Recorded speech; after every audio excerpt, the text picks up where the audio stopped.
What's up, everyone? Welcome back to more Joushi ramblings. I don't know how the other video did at this point because I'm recording it like an hour after that went live, and so I'll probably be uploading this in several days. But I wanted to start talking a little bit about the WTC guard list because it's an interesting thing, and this is a channel where we do that kind of thing. Other big announcement: I shaved. So anybody who liked the beard and facial hair, I'm sorry. I have been told that I look like I am 10 years younger than I actually am, and one of my roommates who's nearly a decade younger than I am, people say he looks older than me now, so yippee! Anyway, let's go ahead and start talking about this. Um, the WTC lists have been out for a little while, but I'm also trying not to flood the channel with content because if I drop like 4 or 5 videos this week and then I drop one next week, the algorithm won't like that. So anyway, hope you guys have been enjoying. Let's go ahead and start talking about it. So the first thing, what is the WTC? The WTC is the World Teams Championships, and it's basically the World Cup of 40K. Uh, this year, I believe there are 40 teams, and they each provide a team of 8 players, and these players are a mix of people who currently live in the country, people who were born in that country, and people who have ancestry from that country. So the rule is if you have one grandparent um, that was from whatever country it was, then you are eligible to play. And so I know that would mean that I would be eligible to play for Team Japan or Team Korea if the opportunity ever arose. I was a little bit, I was a little bit confused before because I didn't fully understand Team Korea, but apparently a lot of them do have Korean ancestry, but they're like me where they have names that would not imply it. So, good for them. Lots of new teams this year. Anyway, everyone on the team has to play a different faction, and this is pretty strict in terms of what it means. So obviously, if you're playing Tau, then no one else in your team can play Tau. However, where it gets a little bit more complicated is with allies and things. So first off, with Space Marines, if you are playing any Space Marine, whether it's Codex compliant or non-Codex compliant, it is still Space Marines as treated by at least this year of WTC. Meaning that if I am playing Blood Angels, you cannot play Dark Angels. So it does mean that there's not as many Space Marines, there aren't as many different Imperial factions. That doesn't really change the game that much, but there are certain metas where it's like, well, I guess we are all playing different brands of Iron Storm, which is not very fun. Um, the other thing is, I believe, and someone will probably correct me on this, is that if I am playing, let's say Death Guard, and I want to take Nurglings as allies, then no one on my team can play Demons because I am using both Death Guard and Demons. So that means things like Imperial Assassins, especially like the Calidus, or Inquisitors, and like Demon allies suddenly become very hot commodities, and you have to figure out who on your team is taking that. So it does affect a couple of different things. Yeah, so that exists. Then you pair players up against each other, and because you have 8 players, it's not simply who wins 5 games. It oftentimes is, but it's not just that.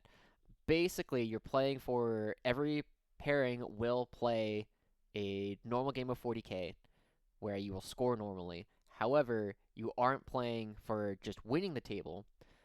You need to play for a differential.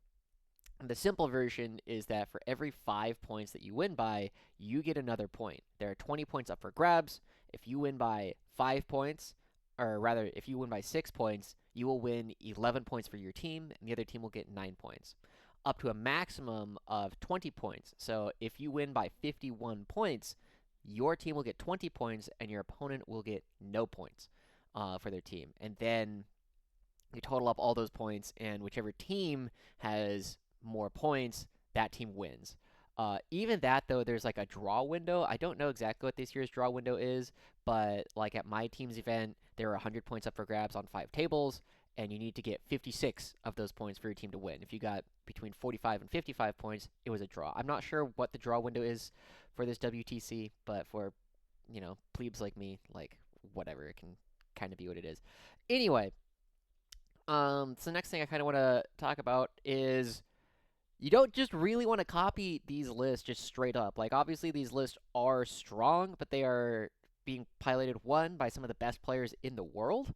Um, and obviously, like the better the strength of the team is, the higher caliber of players you would expect. But the other thing about it is these lists don't really care about how they do in singles. These lists do not have to be balanced. You do not have to be able to play against every army in the game with these lists like you would have to do if you were playing a singles list. So, what you oftentimes see and what Guard is kind of famous for doing, especially on Leviathan, and probably before that, but I didn't really know anything about teams before this year. Um, we were known as just bringing crazy skew lists. Like if you just wanted to bring as many like 10 tanks or whatever, like you can do that. Guard can do that. However, um, the other major thing is there is a big pull for lists that are not going to lose by a lot, right? Like if classic example is Grey Knights have kind of been this for a while, where Grey Knights can blow certain matchups out of the water, but even in their bad matchups, they're going to lose by like maybe 10 to 15 points, so they're still going to pull 8 of the 20 points for the team. And you don't know what the role of each list is in a team unless you have a good understanding of the entire team and what you think their matrix is looking like. So ultimately, it's very hard to judge these lists entirely in isolation, which we're about to do. But just kind of keep that in mind that everything I'm going to say here, I don't have any special insight into any of this. This is mostly me speculating and having talked with some other people who are good and have at least a little bit of insight, but obviously they can't tell me like what their team's plan is because that information would get out. So it's just kind of like speculating. Anyway, so with that out of the way, that's what teams is. Don't just copy these for singles. And the last thing, they're also designed to be played on a specific type of terrain called WTC terrain, which if you're not familiar with that, it is very dense. It is like if you are used to playing player place terrain, it is insanely dense. If you're used to playing Pariah Nexus, it's still pretty dense. There are usually not a lot of firing lanes down the entire length of the what do you call it of the board, so it makes it difficult to play shooting armies. And actually, I'm kind of curious. I'm gonna look it up.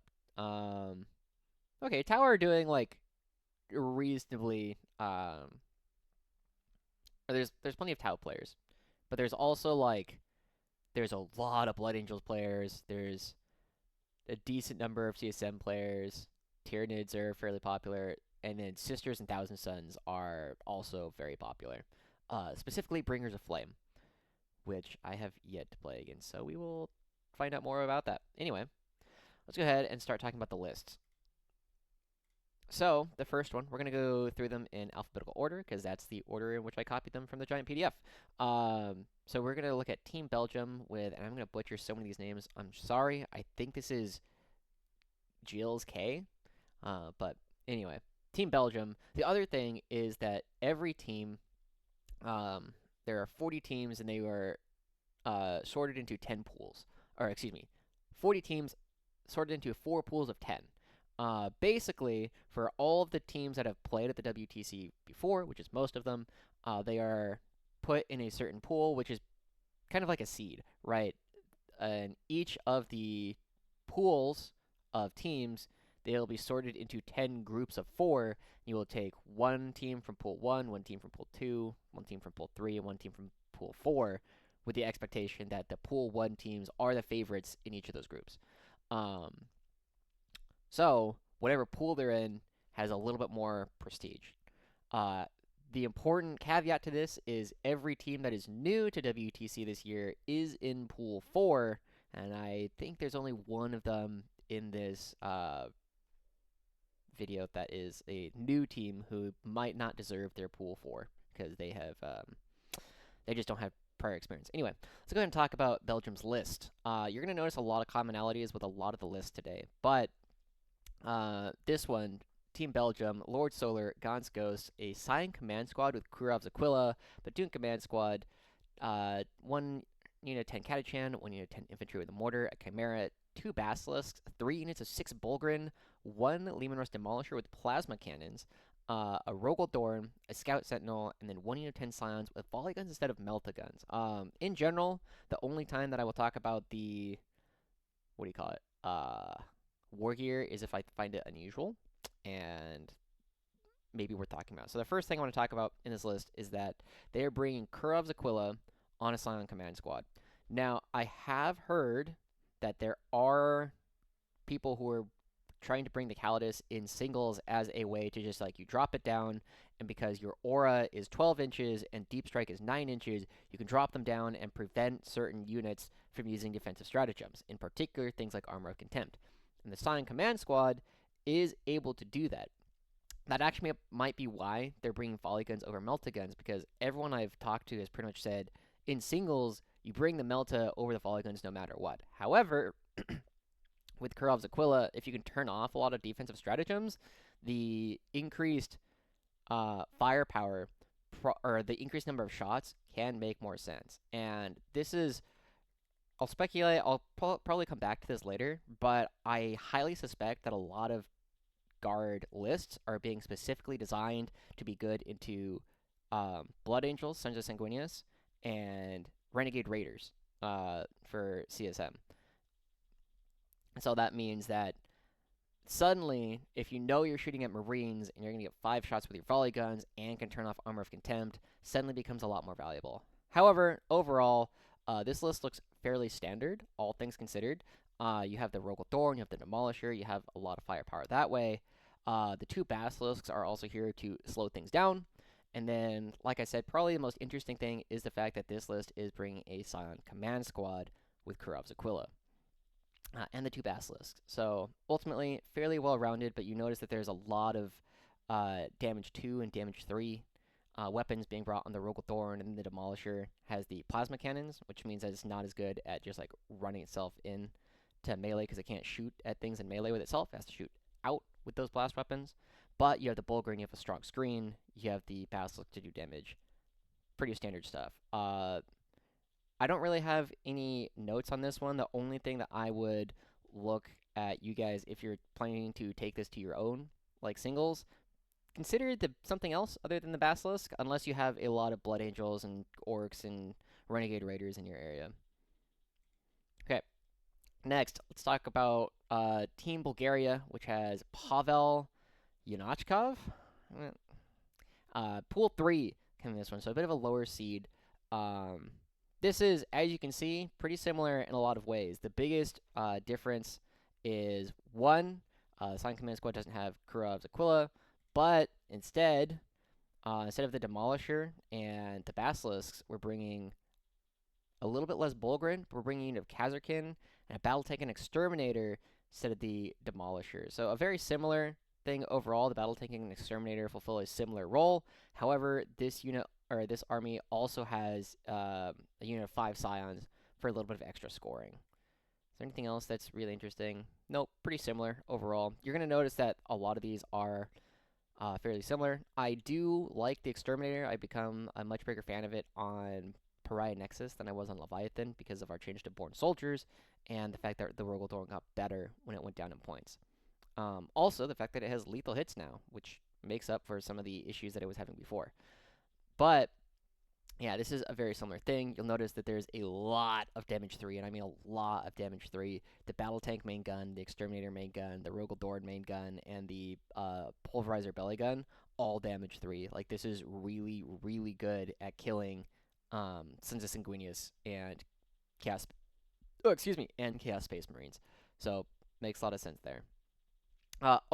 One other major thing, you notice that Belgium did not have any, or they had 1 Chimera, but this time there are 2 Chimeras, and that's part of why we're seeing 1 unit of 3 Bulgarin, because with 2 units of 10 Catachan, one of them is joining the Platoon Command Squad on Lord Solar, and then the other Chimera is filled with either 1 unit of 3 Bulgarin or the Kazarkin. All right, moving on. Team Canada, John Winter Russell from Pool 2. John is a very regularly well-placing guard player up in Canada, and one of the best guard players in the country there as well. Now, this one is a little bit interesting because you'll notice, and I'm kind of stealing this for one of my upcoming events, With Lord Solar, Gaunt's Ghost, Sign Command Squad, Platoon Command Squad, I think this has been in everyone's list so far. But there's a tank commander with no enhancement, and Ursula Creed. Ursula Creed, if you look at this, might be running around with the infantry with mortar, but also provides an extra order for the Earthshaker carriage battery, and does two things there. One, rerolls to hit. Also, the Earthshaker and the mortar are both good fields of fire targets because Earthshaker carriage batteries have the regiment keyword, so you can use that. And is ultimately just really good at like pinpointing targets. So if you can take your Earthshaker carriages from being AP2 to AP3, suddenly even indirect fire, you're getting -2 to all of their saves. And then with the Manticores coming through, this is honestly, like, this is very similar to what I used to call Nassim lists, because he started playing them before David Gaylor popularized them.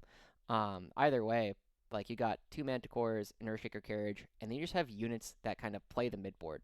The biggest thing that you'll see is this one unit of 20 Krieg. I've heard some players talk about it as a good way to prevent Call the Horde from being just a free draw, and just anything you can do to slow down your opponent. Also, it's just a lot of bodies, even without a Death Corps Marshal or Platoon Command Squad or a Primary Psyker. But yeah, I look at this one again and be like, if you have a lot of use for the Manticore, there's Shaker Carriage Battery in your local meta, go ahead and bring them. Otherwise, I'm actually very surprised that there are very few tanks in this list. Anyway, next let's go ahead and talk about Team Cyprus. Marios Kantopyrgos from Pool 4.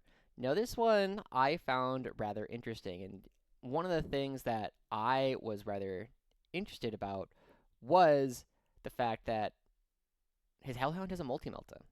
And I've heard a couple of different people talk about the Hellhound with different emphases on like what you want to bring in the hole. Pretty much everyone is going to bring the Inferno Cannon for the 2d6 number of shots on the Flamer. But the Multi-Melta and the Heavy Bolter and the Heavy Flamer, I've all heard people argue for. The Heavy Flamer just makes you a better Overwatch user. The Heavy Bolter gives you range so that you can strip cover from farther away, because it doesn't need to be with your main gun. It just needs to be with something that'll hit. And then the Multi-Melta, I believe, has the same range as the Inferno Cannon. I think they're both 18 inches. So you don't get bonus range there, but you do get the best, like the strongest gun of the three available. And I think one of the reasons why we see the Multi-Melta being brought by Marios and several other players as we get into them is simply because on WTC, you don't have long firing lanes. Like, you're not going to have a lot of value for that. And Marios just has a list here that is going to just all-out brawl for the middle of the board. Right? You have 12 Bulgrin, you have a Hellhound, you have 2 Demolishers, and then you have a Catachin and Chimera. And so this list just does a lot of damage. I think this is a list that most people could just bring to their singles list and have a fair amount of success with. This one seems to me like it looks like Mario's has a list that is less tailored towards like playing up against certain matchups, and it would imply that Marios is intending to play a bit more of a defender role, right? If you use to go back to it a little bit, right? Let's just say that Sons of Sanguinius Blood Angels is the best is the best like subfaction you can play. I'm not interested in like whether it is, but for the sake of argument, let's just assume it is. And if Sons of Sanguinius just has like a really good matchup into everything, then you're gonna try and find things that, even if they aren't gonna win, are gonna lose by just a little bit. And if you look at lists like John Winter Russell's or Jill's K, they are quite good at losing to Blood Angels just a little bit. However, Marios is bringing a list that I would expect has situations where it'll just collapse against Sons of Sanguinius. Like, most of the time it'll do okay. I would guess that this has like a not great matchup into Sons of Sanguinius. It'll probably be fine because you have the Bulgrin and the Hellhound, but it's not tailored to do that to the same degree. You don't have as much damage 3. Instead, you have 4 Demolisher Cannons in the Leave and Rest Demolishers and the Tank Commanders, and this is really good at just killing things. So anything that is big like Chaos Knights or um, big demons or certain Tyranid builds, right? This looks like it's a bit more well-rounded, where you can play it into most things, but it's not as likely to blow out or have quite as strong of a matchup into the Sons of Sanguinius. Which is why I think this one is a bit more playable for most people in their singles games. All right, Nassim Fouchain from Team England, Pool 1.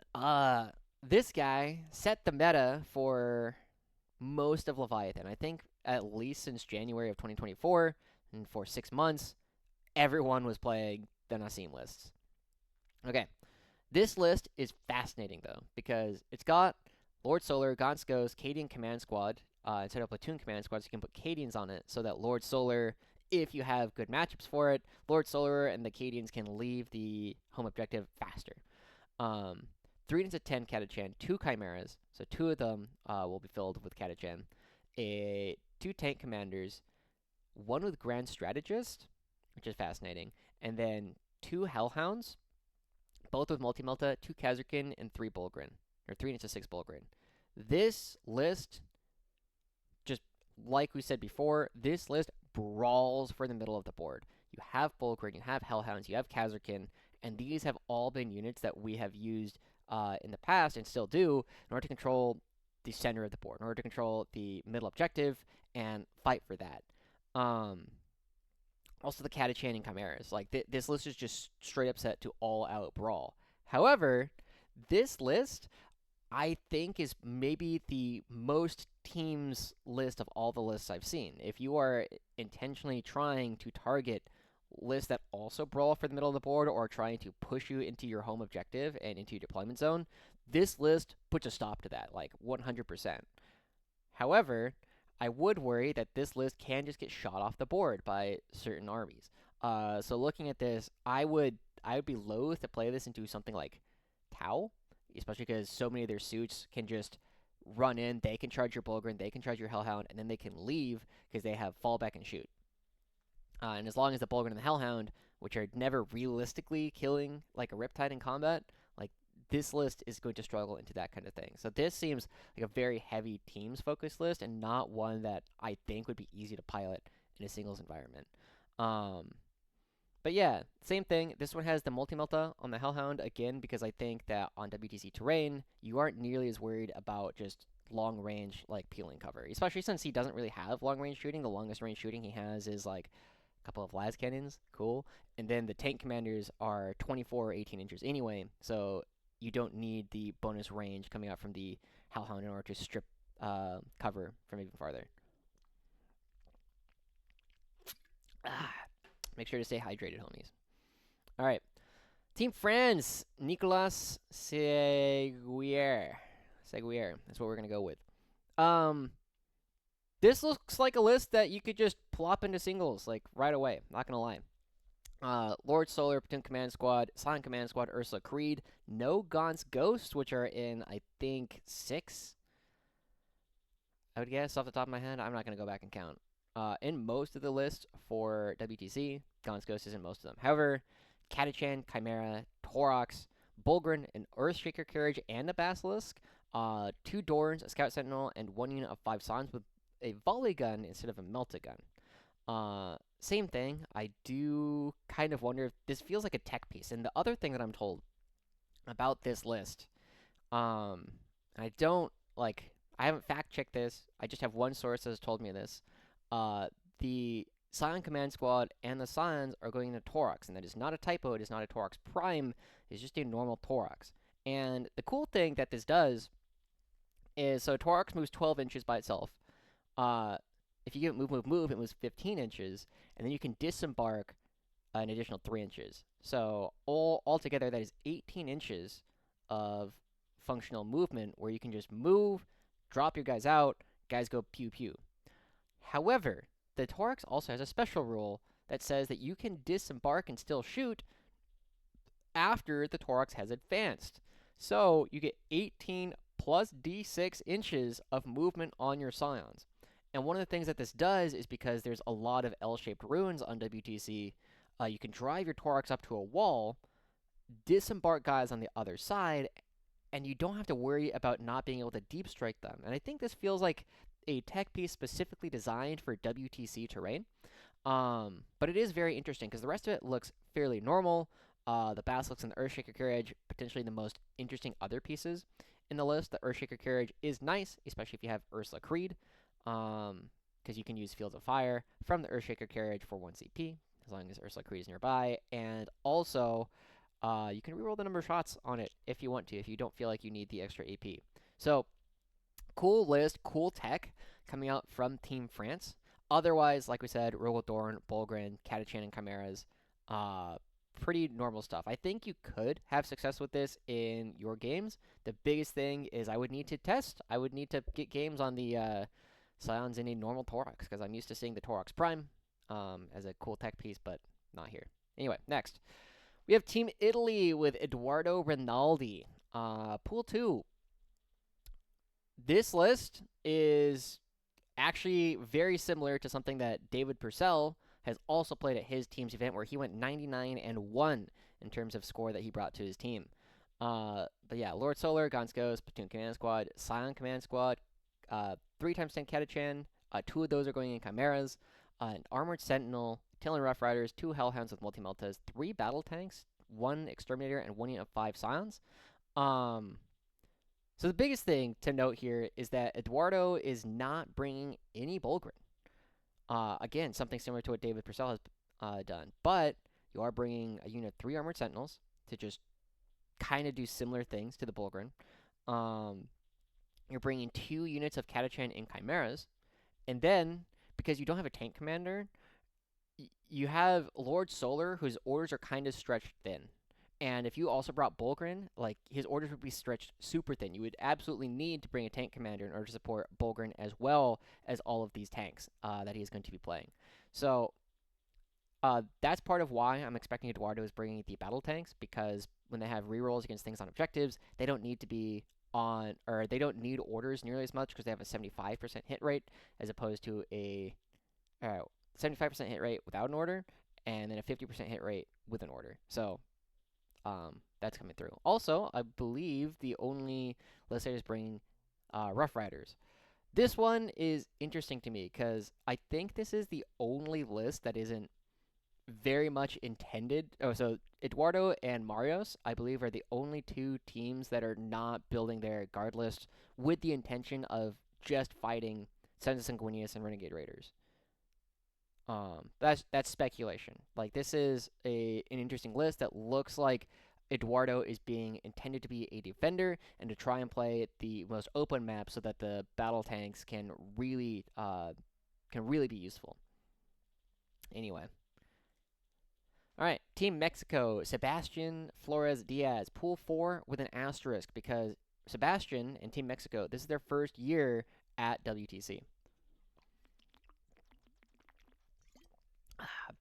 Which means that they are, by default, in Pool 4. It does not matter how strong the players normally are. This one is also very interesting. Now, this one looks like it is kind of intended to play against Sons of Sanguinius, because you do have, like, the Demolisher, the Rogodorn, and the Bulgrin. But there's a couple interesting pieces in here. So, one, he's the only player bringing a Regimental Engines here for the Rogodorn, which is not particularly useful against Sons of Sanguinius or against Renegade Raiders. So, interesting tech piece. There's a Commissar in here, which is just a 30-point scoring piece. But the other thing, he's bringing a Deathcore Marshal and a Premier Psyker, which I'm presuming are both attaching to the 20 Blob of Krieg. And this just looks like a singles list to me. Like, I've seen very similar things brought elsewhere. With the Commissar, like we said, just a scoring piece. And this definitely looks like a bit of a take-all-comers list once again.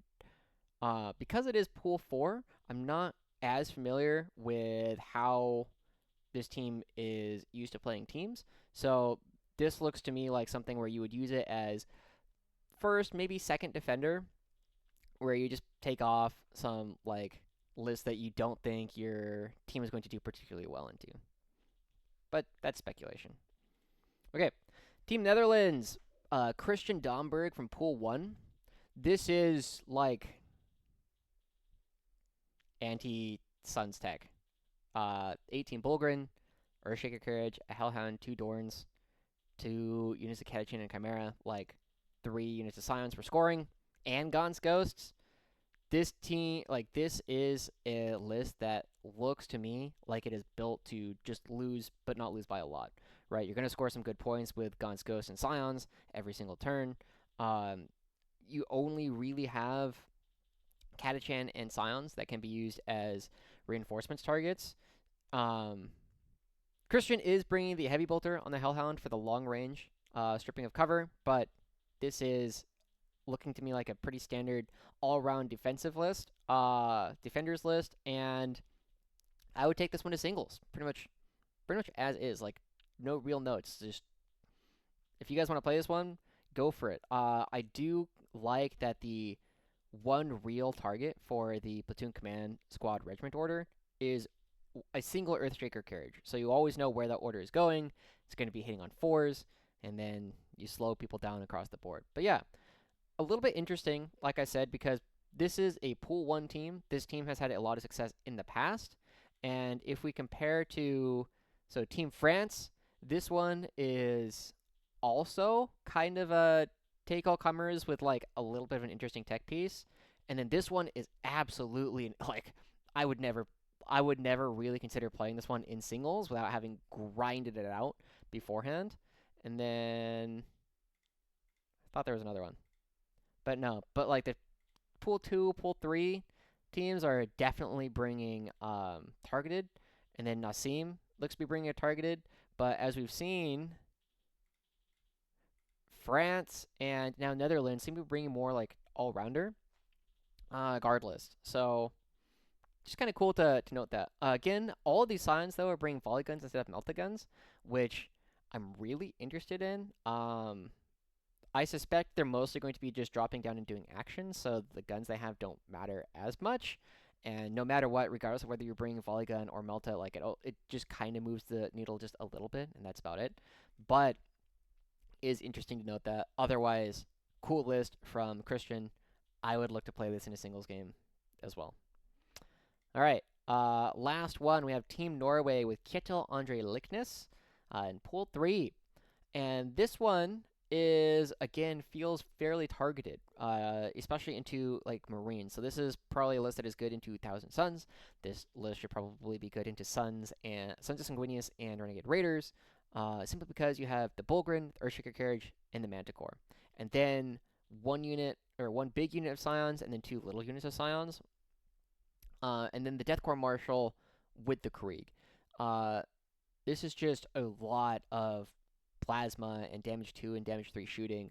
However, one of the things that this list is potentially going to run into is that it doesn't have a lot of things that just stand in the midboard, right? A lot of the other armies that are bringing Bulgarin, which I think is everyone but, what was it, John? Oh, Eduardo? Yeah. Eduardo is the only person who did not bring any Bulgrin in the list whatsoever. And Kjetil is also only bringing 6 Bulgrin. And then 1 unit Kazarkin and no Chimeras, right? There's no Hellhound. There's not a lot of things that just kind of stand in the middle. So this is a very heavy emphasis on trying to play against certain lists. I actually think that this one might be intended to target 1,000 Suns in particular, because you're just trying to kill off all the Rubric Marines in order to remove the Cabal points from the enemy team. But yeah, so this is also one that I would never really look to play in singles, just because it doesn't brawl for the midboard very well. It mostly just punishes any other army that is trying to play slowly and just kind of yeet Magnus around and score points that way. Anyway, so something that is interesting is Indirect is way more common at WTC than in singles, right? We have 1, 2, 3, 4, 5. 5 of the 8 lists are bringing at least one indirect piece that's heavier than a mortar, whereas in singles we have like a dozen or so, maybe it's 17. It's more than, it's definitely in the double digits, and only 3 lists have brought any indirect heavier than a mortar. Murray Court brought a Manticore and a Basilisk. Matthew Kulak brought just a Manticore, and Dakota Boyer brought just a Basilisk. And no one has brought any Earthshaker carriages or Medusa carriages to singles and had success with them, or at least gone like X1 or better. So indirect is more common, and this is definitely one of those things that we were talking about at the beginning. You don't generally want to just be playing indirect unless you are targeting certain matchups. So I do think a single ECB or maybe a Basilisk is a good tech piece, but I'm going to push back on something that Morty and Glory has been saying. They're not good units in and of themselves, they're tech pieces. And this is definitely like a pretty strong example of that when you know that you can tech for certain matchups. Actually, let's go back really quick. So this one we said was kind of an all-rounder list, right? Notice it doesn't have any indirect. This one, similarly, not being used, does not look like it's being used to target the same kind of lists as the other one. No indirect. This one is being very heavily targeted at something. I'm pretty sure it's going to be like those Sons and Renegade Raiders. Doesn't have indirect, but makes up for it because it's just going to brawl. This one we also said looks a bit more well-rounded, maybe more of a defender role. No indirect. However, the other ones, even this one, kind of like a bit more well-rounded than some of the other ones. No indirect. But this one, very targeted because it has that indirect. But just kind of something to think about. Like if you're playing your singles games, Basilisks and Manticores, not as interesting. If you're planning to play into a lot of Marines and things, suddenly they look quite a bit better. Anyway, then the last thing that I mentioned was we're very much like at least 4, maybe 5 of them of the list being brought feel like they're being targeted to fight Sons of Sanguinius and Renegade Raiders. Simply because we're bringing a lot of damage 2, a lot of damage 3, and a lot of very durable bodies in the Bulgarians and the Hellhounds, which are going to be in the middle of the board and be really hard for these armies with chainswords to chop their way through. Also slowing things down quite a bit. And yeah, that's kind of it. I'm really curious to see how all of these different teams do. In particular, the one that I'm really curious about is Nassim, because Nassim has gone on record saying he really likes bringing big guns. He's also widely regarded as one of the best guard players in the entire world, and very good at pushing for wins. So this could be an answer to those aggressive lists, and can also serve as one itself. Like, just because you have all these Bulgarin and the Hellhounds and the Kazakhin and the Katachan, if you're playing up against an army that does not have the ability to brawl for the midboard in the same way, this army can just push through them, stop playing for the midboard because they're taking control of the enemy home objective. So really interesting list.